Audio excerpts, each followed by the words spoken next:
if a person comes here basically and he's locked up in a jail cell? Well, what happens is the person gets arrested first, if that's the case, and there's different scenarios for why or how that happens. Yeah. But what happens here, when the person comes back here after they've been arrested, they stay here for a brief period of time, and what we do what we call a booking process. So the person gets booked, and basically this is just a fancy word for fingerprints. You ask them their name and where they're from and all that stuff. Also, a lot of questions, a ton of questions. And then they either go off to see the judge, okay, the man that wears the black robe, okay, and the gavel, all right?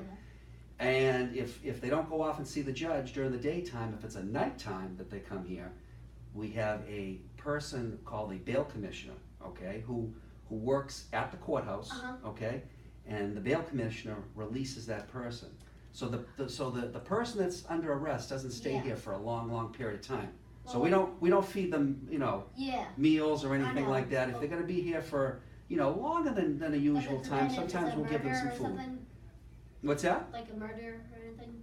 Well, that's a little different. Okay? They still get booked, but then they go off to the courthouse and they get arraigned, and that's when they're read the charges in a formal court. And then they may have to go off to a house of correction, which is basically a jail where they get fed all the time, morning, noon, and night, okay? Yes, I know that house. And then they come back for a later court date. So anybody that comes through here really doesn't stay here for a long period of time. But we still have the jail cells, as you know, because... Yeah, you have that right up on the that's right. As a matter of fact, I think you came in here to see me probably about a year ago with your grandfather. Right.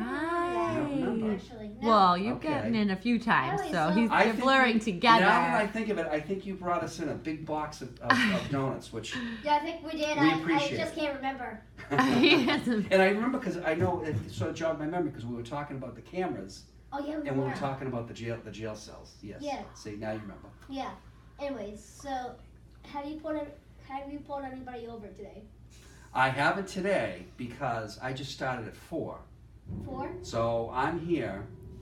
I started at 4, and I'm going to be here. I have my shift that I'm running until midnight, and then I'm here midnight to 8. I have a double shift that I do every week.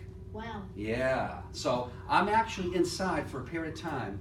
I'm inside running my shift, so I have the offices out on the road. Okay. Trust me, I see you see them all the time? Yeah. Yeah. I try to get out when I can. So when I do, yes, I like to, make some car stops. If I see something that's, where someone needs to be stopped for speeding or something like that, then absolutely. Yeah, when I was a little kid, I used to call 911. You I did? was bored once, but the police officer said, like, next time we call 911, we have to sleep in the bathroom floors with a toothbrush. Oh. So, never did. Okay. Great. Never called 911. Okay, did you want me to record that? Anyway, so what else do you do? So basically, so what I do is I'm in charge of the shift, so I run the shift. Yeah. So I go down, you know that room? And I can show you if you want. Well, maybe you've been down there, where we call it the squad room. Oh yeah, where you talk to all the people? Exactly. So I have the podium, okay?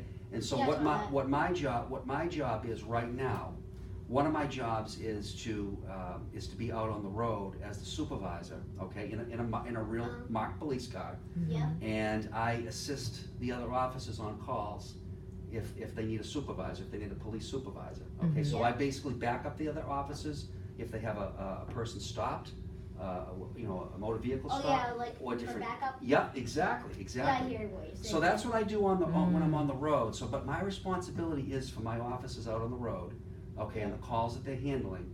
When I'm not on the road, I'm inside here, and I have one of the officers who acts as the senior officer becomes the patrol supervisor. Yeah.